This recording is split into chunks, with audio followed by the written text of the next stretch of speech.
creativity is not in presenting oneself as an ever more inventive artist. The point of creativity is how to use the constraints that one lives with, technological, social, ethical, to tell an honest story or to represent a situation honestly. That is creativity. And it may look completely boring, or it could look fantastically innovative. But to tell a difficult story in a very simple way takes an enormous amount of creativity.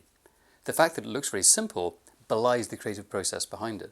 And it's something I've always admired about newspaper photography, where you have one shot. The newspaper page will accommodate a single picture within which you have to accommodate extraordinary complexity of what happened in a situation.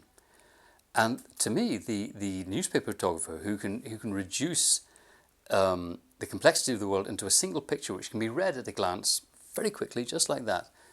It looks boring, takes tremendous creativity. Whereas the ability to use fancy colored gels and wide-angle lenses and whatever tools one might appear to be creative isn't necessarily more creative at all. It could in fact be a lazy form of coverage. So creativity is a process which isn't always visible, and in some sense shouldn't be visible. You don't want, in many instances, you don't want to have to the viewer to labour to understand the picture. You're trying to communicate something very quickly, and therefore it has to look very simple, and therein is tremendous creativity. If you mean creativity in the sense of new technology and new gadgets, that can be very distracting. That if the objective becomes to use technology in a way that we haven't seen it before, I don't know that really helps human knowledge.